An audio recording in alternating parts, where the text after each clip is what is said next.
മാർക്സിസ്റ്റുകാരന് വേറെ അന്ന് ഇപ്പൊ ഒന്നല്ല, അന്നും അങ്ങനെയാ പറഞ്ഞത്. അന്ന് പിന്നെ കോടതി കൊടുക്കുമ്പോൾ മാർക്കിൻ്റെ പേര് പറഞ്ഞിട്ടില്ല, ഗവൺമെൻറ് തെളിയിക്കട്ടെ എന്ന് പറഞ്ഞു. പക്ഷേ കോടതി സമയം കഴിഞ്ഞു പോയിരുന്നു, മാർക്സിസ്റ്റുകാരുടെ പേരായിട്ട് പറഞ്ഞിട്ടാണ് തള്ളിയത്.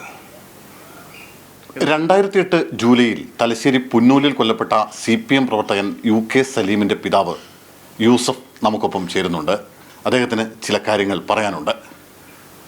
യൂസഫിക്ക, രാഷ്ട്രീയ കൊലപാതകമെന്നായിരുന്നു CPM വിശേഷിപ്പിച്ചത്.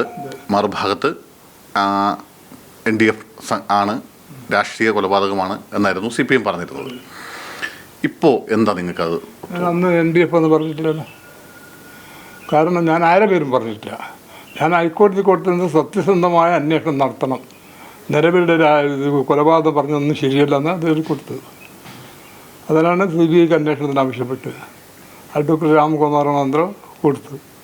കാരണം അതിൽ പല തെളിവുകളുണ്ട്. അത് മാർക്സിസ്റ്റുകാരന് വേറെ അന്ന് ഇപ്പൊ ഒന്നല്ല, അന്നും അങ്ങനെയാ പറഞ്ഞത്. അന്ന് പിന്നെ കോടതി കൊടുക്കുമ്പോൾ മാർക്കിൻ്റെ പേര് പറഞ്ഞിട്ടില്ല, ഗവൺമെൻറ് തെളിയിക്കട്ടെ എന്ന് പറഞ്ഞു. പക്ഷേ കോടതി സമയം കഴിഞ്ഞു പോയിരുന്നു, മാർക്സിസ്റ്റുകാരുടെ പേരായിട്ട് പറഞ്ഞിട്ടാണ് തള്ളിയത്. എന്തുകൊണ്ടാണ് ഈ CPM പ്രവർത്തകരാണ് കൊലപ്പെടുത്തിയതെന്ന് താങ്കൾ വിചാരിക്കാനുള്ള കാരണം? അതെ, അതായത് കൊല നടക്കുന്നതിന് മുമ്പ് പുന്നൂൽ, നിങ്ങൾ പറഞ്ഞ പുന്നൂലല്ലോ, ഉസമൊട്ട കുറിച്ചിടുന്ന സ്ഥലത്തിൻ്റെ പേര്. അവിടെ ഒരു വർക്ക്ഷോപ്പുണ്ട്. ഈ വർക്ക്ഷോപ്പിൻ്റെ മുമ്പിൽ അവിടെ രാവിലെ ഒരു 8-9 മണിക്ക് പിന്നെ 2-3 നാൾ വന്നിട്ട് ഈ സ്ഥലം വാടക കൊടുക്കുമെന്നല്ല പറഞ്ഞിട്ട് ഒരു സർവേ നടത്തി. ഇത് രാത്രി ഞാൻ ഇവിടെ കിടാരംകുന്ന് കച്ചവടമാണ്. അത് കിടാരംകുന്ന് സ്ഥലത്തിൻ്റെ പീടികയിൽ കച്ചവടമാണ്. രാത്രി ഒരു 7 മണി അങ്ങനെ ആയിട്ടുണ്ടാവും. ശരിയും എൻ്റെ മോനായിട്ട് മുന്നേടെ ഓടുമെന്ന് വെച്ച്. അപ്പോൾ എന്നോട് പറഞ്ഞു, കാരണം നമ്മുടെ പാർട്ടി പുറത്തുനിന്ന് ഫോണ് വന്നിട്ടുണ്ട്, ഒന്ന് ചെന്ന് നോക്കട്ടെ എന്താ സംഗതി. അപ്പോൾ ഞാൻ അതായത് സലീമിനെ വീട്ടിൽ നിന്ന് പോകുമ്പോൾ എന്തിനാ പോകുന്നതെന്ന് ചോദിച്ചപ്പോൾ വീട്ടിൽ നിന്നല്ല, കടയിൽ നിന്നാണോ പോയത്? കടയിൻ്റെ മുമ്പ് കൂടി പോകുമ്പോൾ ഞാൻ ചോദിച്ചു. അതെ, പാർട്ടി പ്രവർത്തകർ വിളിച്ചിട്ടാണെന്ന് പറഞ്ഞു. അതെ. അപ്പോൾ എന്താ വെച്ചാൽ ഞാൻ ഇവിടെ വന്ന് ഒരു 9-10 അങ്ങനെ ആകുമ്പോൾ നടക്കുന്ന പല വഴിക്കൊന്നും ഫോണ് വരും. ഇങ്ങനെ സെവിന് സുഖയിൽ ആശുപത്രിയിലാണ്. അങ്ങനെ പല ആൾക്കാരെയും വിളിച്ച് പറയാം, ഒന്നുമില്ല, പേടിക്കേണ്ട, ഒന്നുമില്ല എന്ന് തന്നെ പറഞ്ഞു. വേറെ ഒന്നുമില്ല, എല്ലാവരും പറഞ്ഞാൽ ഒന്നുമില്ല. അപ്പോൾ ഇടവലക്കാരെ വിളിച്ചു, അവരും വിളിച്ച് ചോദിച്ചാൽ ഒന്നുമില്ല, ആശുപത്രിയിലുള്ളത്. പിന്നീട് ഞാൻ അന്വേഷണം എടുത്താണ് എല്ലാ ചരിത്രവും മനസ്സിലാകുന്നത്. അതായത് ഈ മറ്റേ വർക്ക്ഷോപ്പിൻ്റെ മുമ്പിൽ വെച്ചിട്ട് അക്രമം നടന്നിട്ട് അതിൻ്റെ കുറേ ഇപ്പോൾ ഒരു പീടിയുണ്ട്, അലീഖാൻ്റെ പീടിയെന്ന് പറയും. അതിൻ്റെ കോനായിക്കൊണ്ട് ഒരു 1/2 മണിക്കൂറോട് ഇവരെ നിർത്തി. അതായത് മാർക്സിസ്റ്റുകാരനെ സംബന്ധിച്ചിടത്തോളം എന്ത് അക്രമം നടന്നാലും ഉടനെ കോപ്പറേറ്റീവ് ഹോസ്പിറ്റലാണ് കൊണ്ടുവെക്കും. അത് ഇവർ 1/2 മണിക്കൂർ നിർത്തി, പിന്നെ പേടിക്കാർ പറഞ്ഞത് 1/2 മണിക്കൂറോടെ നിർത്തിയിട്ടല്ല കൊണ്ടുപോയി. അപ്പോൾ എന്നിട്ട് ഇവർ മാർക്സിസ്റ്റുകാരൻ്റെ ആൾക്കാർ നേരെ കൊണ്ടുപോയി മാഹി ആശുപത്രിയിലാണ്. അവിടുന്ന് ഏകദേശം മരണപ്പെട്ട് കണ്ടതിന് ശേഷം ഇവർ തലശ്ശേരി കൊണ്ടുവരാൻ. മരണപ്പെട്ടതെന്ന് പോകാൻ പറയാൻ കാരണം എന്താണെന്ന് പറഞ്ഞാൽ, ഞാൻ തലശ്ശേരിയിൽ മുനിസിപ്പൽ ഓഫീസിൽ മരണ സർട്ടിഫിക്കറ്റ് ചോദിച്ചു, ഇവിടെ രജിസ്റ്റർ ചെയ്തില്ലെന്ന്. അങ്ങനെ കോപ്പറേറ്റീവ് ഹോസ്പിറ്റലിൽ പോയി, അവിടുന്ന് പറഞ്ഞു ഇവിടുന്ന് മരണപ്പെട്ടിട്ടില്ലെന്ന്. അങ്ങനെ ഞാൻ തലശ്ശേരി പോലീസ് സ്റ്റേഷനിൽ ഡെത്ത് സർട്ടിഫിക്കറ്റ് ഉണ്ടാവില്ല, പോസ്റ്റ്മോർട്ടം ചെയ്തു. ആ സർട്ടിഫിക്കറ്റ് എടുത്തിട്ടാണ് ഇതെല്ലാം ഉണ്ടാക്കിയത്. അപ്പോൾ കോർപ്പറേഷൻ ഹോസ്പിറ്റലും തരില്ല, മുനിസിപ്പാലിറ്റിയും രജിസ്റ്റർ ചെയ്തില്ല. അപ്പം ഞാൻ പിന്നെ വിശദമായ അന്വേഷണം നടത്തിയതാണ് ഇതിൻ്റെ ചരിത്രങ്ങളെല്ലാം മനസ്സിലാകുന്നത്. അങ്ങനെയാണ് ഞാൻ CBIക്ക് അത് കുറച്ച് താമസിച്ചത്. കാരണം യൂസഫിക്ക, സ്വാഭാവികമായ ഒരു ചോദ്യം, ഒരു CPM പ്രവർത്തകനെ എന്തിന് CPMകാർ തന്നെ കൊലപ്പെടുത്തണം എന്നതാണ്. അതായത് ഇതിൻ്റെ മുമ്പ് റെയിലിൻ്റെ മുകളിൽ എടുത്തിട്ട് ഇയാളുടെ സുഹൃത്ത് റയീസ് എന്ന് പറഞ്ഞ് മരണപ്പെട്ടു. അതെല്ലാം ഫസൽക്കേരായിട്ട് ബന്ധപ്പെട്ടാണ് അവനെന്നോട് പറഞ്ഞത്, അത് സലീം പറഞ്ഞു. അപ്പോൾ അന്ന് മുതൽ ഇവൻ പണ്ട് പേടിച്ച് മര്യാദയ്ക്ക് പുറത്തിറങ്ങേണ്ട ഇതാക്കുക. അപ്പോൾ ഞാൻ എന്ത് ചെയ്ത് വളരെയധികം നമ്മൾ അതിന് മുമ്പ് 2 പ്രാവശ്യം ഗൾഫിൽ പോയില്ല, എന്നിട്ട് പിന്നെ ക്യാൻസലാക്കിയിട്ട് വന്ന. അപ്പം ഞാൻ എന്ത് ചെയ്തു, പിന്നെ മറ്റുള്ള ചങ്ങാതിമാരുടെ ബന്ധത്തിൽ എനിക്ക് ഏതായാലും വിശദീകരിയാക്കി പിന്നെ കഴിപ്പിക്കാൻ വേണ്ടി അത് റീക്കൗട്ടായിരുന്നു. ഇത് പോകുന്നതിൻ്റെ ഒരാഴ്ച മുമ്പാണ് ഇത് സംഭവിക്കുന്നത്. ഗൾഫിലേക്ക് തിരികെ പോകുന്നതിനോ? ഗൾഫിലേക്ക് രണ്ടാമത് വിശദീകരിയാക്കിയിട്ട് അയക്കുന്നത്. അതിൻ്റെ കൊണ്ടാണ് സംഭവം ഉണ്ടായത്. അതായത് ഈ റയീസിൻ്റെ മരണവും സലീമിൻ്റെ മരണവും കൊലപാതകവും തമ്മിൽ ബന്ധമുണ്ടെന്നാണോ? അതെ, ഇവനിക്ക് പേടിയായിട്ട് അവൻ എന്നോട് പറഞ്ഞു കൊന്നതാണ് മറ്റേ റെയിലിന് വീടാനില്ല. അത് അങ്ങനെ ഓനില്ലല്ലോ, പല ആൾക്കാർ എന്നോട് പറഞ്ഞു.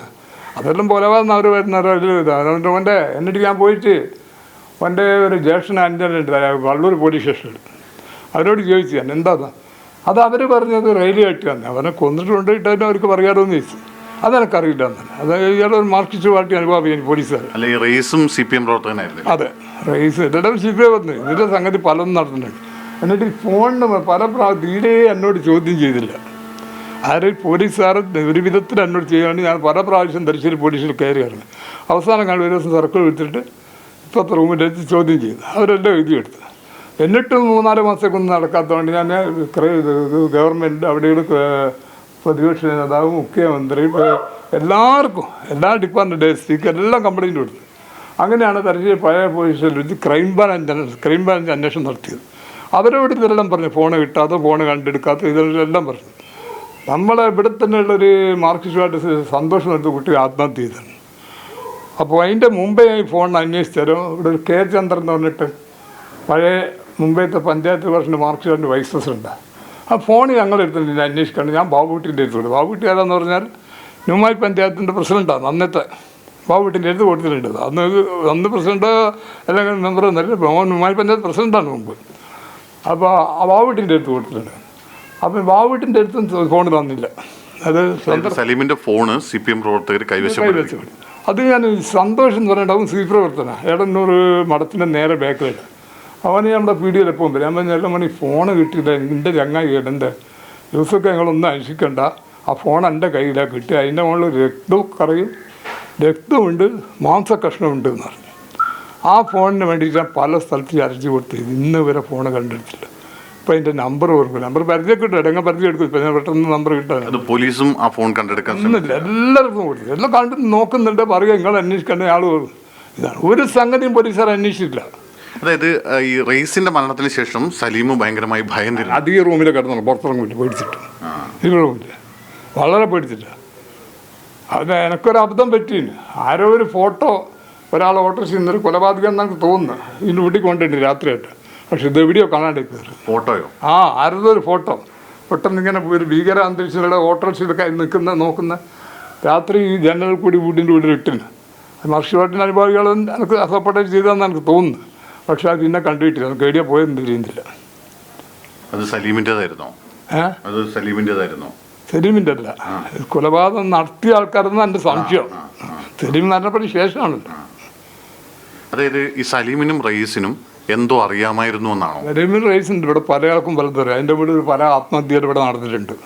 അത് ഇവിടെ ശരിയായ അന്വേഷണം വന്നാൽ ഇതെല്ലാം പെടിയിട്ട് വരും. അത് ഏത് കേസുമായി ബന്ധപ്പെട്ടാണ്? അതെ, ഫസർ കേസുമായിട്ട്. അത് ഫസൽ കേസ് കഴിഞ്ഞാലാണ് ഈ സംഭവം എല്ലാം ഉണ്ടാകുന്നത്. അതെല്ലാം ഇവർക്കറിയാമായിരുന്നു ഫസൽ കേസ്. അതാണ് ഇവർ പേടിയായിട്ട്. ഫസൽ കേസിൽ എന്താണ് സംഭവിച്ചെന്ന് ഇവർക്ക് രണ്ടുപേർക്കും എല്ലാം അറിയാം. അത് പുറത്ത് വരുമെന്ന് വെച്ചിട്ടാണ് ഇതെല്ലാം നടന്നത്. അതേ ഞാൻ പറഞ്ഞ CBI കൊടുക്കുമ്പോൾ ആളെ പറയാതിരിക്കാൻ കാരണം എന്താണെന്ന് പറഞ്ഞാൽ അവർ ഗവൺമെൻറ് കണ്ടുപിടിക്കട്ടെ, സത്യസന്ധമായ അന്വേഷണം നടത്തുന്ന വേണ്ടി ഞാൻ CBI കൊടുത്ത് 2 പ്രാവശ്യം വലിയൊരു എമൗണ്ട് എനിക്ക് ഉയർവായിരുന്നു. ആ എമൗണ്ട് ഞാൻ CBI പറഞ്ഞാൽ അവരോട് പൈസ മേടിച്ചിട്ട് ഞാൻ ചെയ്തത്. എൻ്റെ ഞാൻ പേപ്പറിൻ്റെ എൻ്റെ ഞാൻ പൈസ ഇല്ല, അവരോട് പൈസ മേടിച്ചിട്ട് ഞാൻ ചെയ്തത്. എങ്ങനെ അവരോട് വെച്ചാൽ രക്തസാക്ഷിയിൽ ഞാൻ ആദ്യം വേണ്ടാന്നെല്ലാം പറഞ്ഞു. അത് അവർ നിർബന്ധിച്ചിട്ട് പോയി ആ പൈസ മേടിച്ച് വക്കീലിന് കൊണ്ട് കൊടുത്ത്. അപ്പോൾ ഇപ്പോൾ ഈ പോലീസ് കണ്ടെത്തിയിട്ടുള്ള പ്രതികൾ അവർ യഥാർത്ഥ പ്രതികളല്ലെന്നാണോ താങ്കൾ? എൻ്റെ വിശ്വാസം അതാണ്. കാരണം എന്താ പറഞ്ഞാൽ അവൻ യഥാർത്ഥ പ്രതികളല്ലാന്നിടെ തെളിവ് ധാരാളം ഇപ്പം ഞാൻ തന്നില്ലേ. ഇപ്പോൾ ഈ കാര്യങ്ങൾ താങ്കൾ കോടതിയിലും പറഞ്ഞിട്ടുണ്ടല്ലേ? ഇപ്പോൾ പറഞ്ഞു, കോടതി ഞാൻ പറഞ്ഞു ഇതാണ്. അതായത് നിരപരാധികളെ ശിക്ഷിക്കപ്പെട്ടത്, കുറ്റവാളി ശിക്ഷിക്കണം. അത് അവസാനം ഞാൻ ജഡ്ജിനോട് പറഞ്ഞു ഇതെല്ലാം കഴിഞ്ഞ് എനിക്കൊന്ന് പറയാനുണ്ട്. ഇനിയെങ്കിലും നമ്മളെപ്പോലത്തെ എത്രയോ ഉപ്പുമേലും കഷ്ടപ്പെടുന്ന മക്കളെ അത് ഞങ്ങൾ പരിശ്രമിക്കാമെന്ന് പറഞ്ഞു. അത്രയും വേദനപ്പെട്ട സംഗതിയായത്. നിങ്ങളിപ്പോൾ ഉദാഹരണം നമ്മൾ വളർത്തുന്ന എങ്ങനെയാണ് ഭാവിയിൽ എന്തെങ്കിലും ഒരു ബാധ്യത ഇതല്ലേ. ഇത് ആരെയും കൊല ചെയ്യുക എന്നുള്ള സിറ്റുവേഷൻ എന്തെങ്കിലും എങ്ങനെ ജീവിക്കുക അവിടെ? ഈ CPM അതിനുശേഷം താങ്കൾക്ക് ഇവിടെ രക്തസാക്ഷി ഫണ്ട് പിരിച്ചിരുന്നു. അങ്ങനെ ഞാൻ പറഞ്ഞു അതിന് പൈസ മേടിച്ചാൽ കേസ് നടത്തിയത്. ആ പൈസ മേടിച്ചില്ല കേസ് നടത്തിയത്. വക്കീൽ ചോദിച്ചിട്ടുണ്ട് കോടതിയിൽ നിന്ന്. പബ്ലിക് നമ്മുടെ മേടിച്ചത് ശരിയാ. എൻ്റെ അടുത്ത് ഞാൻ പൈസയുടെ കേസ് നടത്തി. ഞാൻ ഒരു പേപ്പർ വിട്ടു. എനിക്ക് എന്താ കിട്ടുക? അന്ന് CPM എന്ത് തന്നെ? എത്ര രൂപ? 50 റുപ്യ. 50 ലക്ഷം? 50,000. 50,000. എത്ര റുപ്യാണ് ചിലവാനക്ക് ഇപ്പോൾ കേസ് നടത്തുക? ഇപ്പം ഈ സലീമിൻ്റെ രക്തസാക്ഷിത്തിനൊക്കെ നടത്തലുണ്ടോ CPM? ആര്? അതുണ്ട്, സ്ഥിരമായിട്ടുണ്ട്. പണം മേടിച്ചിട്ട് അവൻ്റെ ഫണ്ട് പിരിച്ചില്ലല്ലോ ഇവിടെ ബിൽഡിംഗ് എടുത്ത്. അവരെ പരിപാടി ഇതന്നെയല്ലേ. ഇന്ന് അർത്ഥയുടെ മോനെ ഇത് വളരെയധികം വേദനയുള്ള സംഗതിയായിട്ടാണ്. അവരുടെ പരിപാടി തന്നെ ആളെ കൊല്ലുക, അത് വേറെ ആദ്യക്കാരെ എതിർ. ഞാൻ 2 പ്രാവശ്യം അവരെ സപ്പോർട്ട് മെമ്പറായിരുന്നു, എനിക്കറിയാം എല്ലാ സംഗതി. CPM അതായത് CPM സപ്പോർട്ട് ഞാൻ സ്വതന്ത്രനായിട്ട് മത്സരിച്ച് 2 പ്രാവശ്യം. അതായത് നമ്മളെ കോൺഗ്രസ്സായിട്ട് കുറച്ച് അകൽച്ചയുള്ളതുകൊണ്ട്, കുറച്ചിട്ട് ഇവിടുത്തെ ലീഗിൻ്റെ നേതാക്കളായിട്ട് അകൽച്ചയുണ്ട്. ഞാൻ മത്സരിക്കാൻ വരെ അവർ പഞ്ചായത്തിൻ്റെ പിന്തുണ വന്നു, അവർ CPM. അങ്ങനെ 2 പ്രാവശ്യം അവരോട് ഞാൻ അറിയും എന്തെല്ലാം വരുന്നത്. അവർക്ക് ആരാ ദേശീയമുള്ള അവരെന്ത് ചെയ്ത് അവരാ ദേശീയമുള്ള അവരെ വ്യക്തിനെ കൊണ്ടുപോയിട്ട് കൊടുക്കും. ഇതാ അവരെ സിറ്റുവേഷൻ. ഓക്കെ, തീർച്ചയായും മകൻ്റെ കൊലപാതകത്തിന് പിന്നിൽ ആരാണ് യഥാർത്ഥ പ്രതികളെന്ന് അറിയണം എന്ന് മാത്രമാണ് ഈ പിതാവിൻ്റെ ആഗ്രഹം. ഷിജിത് കണമിനൊപ്പം സുനിൽ ഐസക്, മീഡിയ 1 കണ്ണൂർ.